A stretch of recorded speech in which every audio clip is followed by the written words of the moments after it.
Alors que c'est la société Palantir à propos de nous? Je pense qu'ils savent probablement à peu près tout. Euh, donc Palantir, c'est une société américaine que vous connaissez peut-être, euh, dont l'action d'ailleurs est en train de monter très fort, hein, forcément. Et à la base, le mot Palantir, ça vient de Lord of the Rings, hein. C'est ce qu'on appelle une pierre de vision. Ok. Bon. Ça permet de voir ce qui va se passer, un peu de prédire le futur, voir aussi des événements du passé. Bon. D'ailleurs, l'histoire ne dit pas vraiment si la pierre elle a une sorte de contrôle, c'est-à-dire qu'elle peut choisir à qui et ce qu'elle montre. Je pense que dans l'histoire, je ne suis pas expert de ça, mais il me semble que voilà. Et donc en fait, un palantir, une pierre de vision. Et, c'est le nom qu'a choisi une société américaine, pour créer un outil, on va dire, un outil de prise de décision. Donc une société américaine de prise de décision, Palantir. Voilà. Je ne sais pas si je prononce correctement, mais peu importe. Vous m'excuserez, mon français. Pardon my French. Et donc, Palantir, ça a été créé par deux gars principalement, en plus des actionnaires. Mais ces deux gars, les deux fondateurs principaux sont Peter Thiel et Alex Karp. Donc Peter Thiel, c'est le fameux cofondateur de PayPal et de toutes les autres compagnies qui ont été générées derrière. Donc ce qu'on appelle un peu le parrain de la PayPal Mafia. Et également de Alex Karp, qui lui est un gars qui a eu des hauts diplômes en philosophie. Voilà. Et donc en fait, ces gars-là, ils se connaissaient de Stanford, là, toujours. Hein, les mêmes, un peu, on va dire. Et en fait, ça date du 11 septembre. Donc après le 11 septembre, les États-Unis sont forcément dans une très grosse crise. Le terrorisme, ça les inquiète et on peut bien les comprendre. Et donc ces deux gars-là, ils ont travaillé, principalement Peter Thiel chez PayPal, il a travaillé sur un logiciel qui s'appelle Igor. Et ce logiciel permettait de détecter les opérations frauduleuses sur la plateforme PayPal. Et en fait, ils ont eu l'idée de prendre leur petit logiciel et puis d'aller voir carrément la CIA. Et en fait, du coup, leur logiciel, ils l'ont un petit peu adapté. Et ça les a permis de créer ce qu'on appelle un outil de lutte contre le terrorisme, en fait. Hein. Donc voilà, très clairement, c'est ça qu'ils ont essayé de... Les tentatives frauduleuses sont transformées en actions frauduleuses, hein, on va dire. Et donc voilà, en fait, ils sont venus avec un logiciel qui était sûrement très très performant. La CIA a dit ok les gars, on va vous mettre en contact avec des analystes de chez nous et vous allez nous pondre quelque chose de très intéressant pour lutter contre le terrorisme. Donc c'est comme ça que cette boîte Palantir est née, a été créée. Et puis, ils ont évolué, hein, forcément. C'est le but de toute société. Et ils se sont spécialisés dans la collecte de données, justement pour prendre ces décisions et pour détecter aussi le potentiel terroriste, on va dire. Et leur logiciel est devenu tellement performant qu'ils arrivaient à aspirer un peu les données de tout un type de base de données et autres. Ce qui fait que c'est devenu un logiciel très très puissant. Et ils ont eu des contrats avec toutes les agences fédérales américaines, donc FBI, CIA, NSA, ce que vous voulez, peu importe. Et avec ces gros contrats, ils ont pu encore améliorer leur outil. Donc qu'est-ce qu'ils font concrètement, hein? Qu'est-ce que ça veut dire de faire de la prise de décision Donc au début, c'était voilà, pour identifier les comportements un peu suspects des gens. Donc pour ça, ils avaient besoin de se connecter à plein de sources de données, ce que toutes ces agences fédérales leur ont laissé faire, du moins aux US. Et puis, petit à petit, ils sont allés sur le terrain, on va dire, des logiciels de guerre. Je ne sais pas si c'est le terme exact, je ne suis pas du tout spécialiste, mais des logiciels de prise à décision dans un environnement de guerre. Donc j'imagine qu'ils ont pu s'exercer un peu en Irak, en Afghanistan. Et donc ce sont des outils qui vont collecter tout un tas de données sur un champ de bataille et aussi pouvoir décider des meilleures cibles à attaquer. Et donc ça, c'est devenu vraiment, je dirais, le cœur de leur activité. Donc si vous allez sur leur site, je pense que vous allez pouvoir voir qu'ils ont plusieurs types d'activités, plusieurs logiciels. Le premier, c'est le logiciel Gotham, donc c'est vraiment cet outil de collecte de données et de prise de décision en environnement militaire. Voilà, leur cœur d'activité. Ensuite, ils ont Foundry, qui est plutôt à destination des entreprises. Donc là, c'est connecter notre logiciel à toutes vos données d'entreprise et on arrivera à vous faire les meilleures prises de décision possibles sur certains marchés, peu importe. Ils ont Apollo aussi, qui est quelque chose qui doit être pour centraliser un peu tous ces éléments. Et le dernier, forcément, c'est AIP, AI Platform. Mais apparemment, ils sont aussi très très doués dans le domaine. Et donc, principalement, ils sont allés sur les outils de prise de décision en environnement de guerre. Ils ont aussi un peu de matériel, c'est-à-dire qu'ils ont une espèce de console, de kit, une espèce de mallette qu'on a avec le logiciel intégré, qu'on met dans un environnement sur un champ de bataille et qui permet de prendre des décisions, de choisir les meilleures cibles, etc. Donc une société assez intéressante, on va dire, avec un nom un peu célèbre, surtout pour les fans de fantasy. Et ce logiciel, apparemment, il est tellement puissant que c'est un peu le seul du marché, ou du moins le seul qui vaille vraiment la peine d'être utilisé, si je comprends bien. Et comment dire, il a été utilisé à plusieurs reprises. Et je pense que ce qui l'a fait émerger, c'est que c'est un logiciel qui a été utilisé et qui a détecté où était Ben Laden. Donc, avec Obama, ils ont utilisé ce logiciel avec toute la collecte de données et puis les décisions qu'ils ont réussi à prendre grâce à ça. Et ils ont pu identifier. Et je pense que le logiciel a même mis en place, j'imagine, le plan tactique ou quelque chose comme ça. Mais voilà, un fait de guerre assez marquant. Et puis de nos jours, c'est utilisé par exemple pour la guerre en Ukraine. Donc Alex Karp, qui est un personnage un petit peu atypique, vraiment original, mais il faut des CEO un peu fous pour qu'on parle d'eux. Il dit des phrases du genre moi je suis pas pour gagnant, perdant, moi je pense que je suis plutôt pour la domination. Voilà. Il sort ce genre de phrases. Il dit aussi que certains de ces logiciels sont utilisés pour tuer des gens, ce qui est totalement vrai. Donc, moi, elle mérite de ne pas mentir.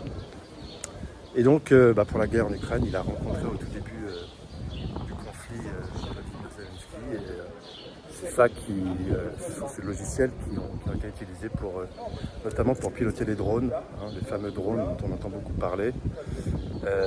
Ces drones qui étaient sur le champ de bataille en Ukraine contre les Russes. Et beaucoup plus récemment aussi, leur outil a été utilisé par les armées israéliennes pour cibler des personnes à Gaza.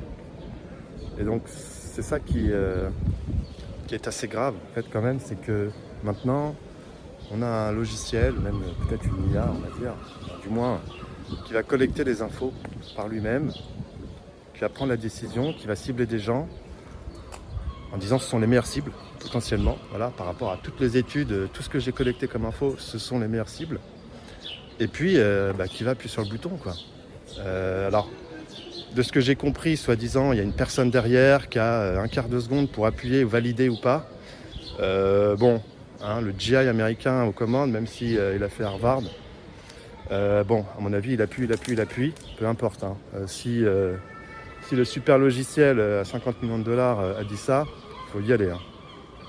Ouais, donc ce que j'ai pas dit aussi, c'est que voilà, c'est une société qui a pignon sur rue, donc vous pouvez travailler avec Palantir si vous voulez. Le ticket d'entrée, il est à 2 millions. Donc le moindre petit projet ou peut-être devis, je ne sais pas, il est à 2 millions. Donc voilà, ça montre un peu l'échelle. Ce qui pose d'ailleurs, je crois, des soucis pour la capitalisation boursière parce que en termes d'expansion, c'est pas forcément très simple pour eux. Ils sont quand même limités au gouvernement ou aux très très grosses sociétés.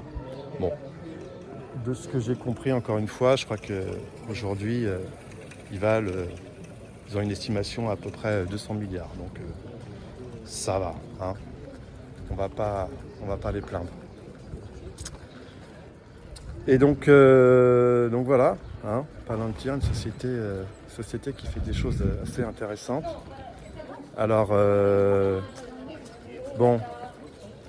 ils nous surveillent. Est-ce qu'il y a quelqu'un pour les surveiller? Je ne sais pas. Le gros risque avec cette société qui a vraiment un outil ultra performant pour aspirer des données, mais c'est des numéros de compte, des fichiers médicaux, ADN, des permis de conduire, voilà, tout ce que vous pouvez penser comme données, c'est ça qu'ils collectent, justement au nom du terrorisme. Et on ne sait même pas si, avec les accords, vous savez, de Cloud Act ou Patriot Act des Américains, qui leur permet en cas de menace terroriste d'accéder à certaines données des gros data centers américains comme Microsoft, Amazon ou Google. Là où nous, Européens, on a mis toutes nos données. Du coup, potentiellement, on se dit que si c'est pour lutter contre le terrorisme, après tout, ils n'ont qu'à prendre toutes les données. Il paraît que c'est Sarkozy qui leur a ouvert nos portes pour leur dire c'est bon, maintenant, venez tout prendre, on vend tout. En tout cas, voilà, c'est assez intriguant. Et alors, là où je voulais en venir aussi, c'est que j'ai écrit un article il y a à peu près une semaine ou deux sur un autre espace que celui-ci. Donc pour la note, là sur Substack, vous avez la chance d'avoir une petite vidéo et sur les autres plateformes, c'est un podcast, tout ce qu'il y a de plus normal avec de l'audio. Et donc dans cet autre article, je disais que j'expliquais comment je cherchais à limiter mon temps d'exposition aux écrans, principalement pour des raisons personnelles, mais je m'amusais à aller un peu plus loin puisque l'article s'appelait Hors Matrice. Et en fait, c'était un petit peu en sorte en rapport à Matrix, puisque je ne vais pas vous refaire l'article, mais en gros, dans Matrix, ce sont des machines qui nous commandent intégralement. Là, je me demandais s'il n'y avait pas des personnes qui cherchaient un peu, on va dire, à nous hypnotiser avec des médias, avec des réseaux sociaux complètement stupides, où on passait 4 heures par jour à doom scroller en fin de journée. Et donc ça, c'est dans le but de nous contrôler via des médias, via de la propagande, on va dire. Là, avec Palantir, c'est un peu différent. C'est plus... c'est pas du contrôle, c'est plus vraiment de nous observer, de nous traquer, de savoir exactement quels sont tous nos faits et gestes. Et je pense clairement que de toute façon, c'est un peu des deux, que c'est vraiment avec ces deux faces, on va dire, de la médaille, que on arrivera à une société où les gens suivront tout simplement ce qu'on leur dit sans réfléchir. Avec les outils d'IA, plus besoin de réfléchir non plus, de toute façon. Donc on va avoir des cerveaux qui vont sûrement se ramollir. C'est une aubaine pour contrôler les masses, j'ai l'impression. Donc que sait Palantir à propos de nous? Comme je disais, probablement presque tout.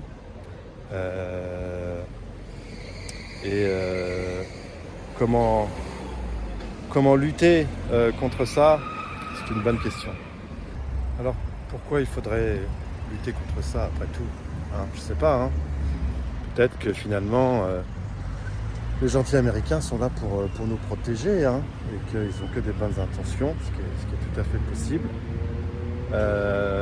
Mais disons, voilà, si on prend cette hypothèse, qu'est-ce que ça signifie au niveau français, comme vous le disiez? A priori, nous on a tous déjà vendu, donc ça c'est fait. On n'a plus rien, on n'a plus vraiment la recherche, je pense. On n'a plus les bonnes compétences.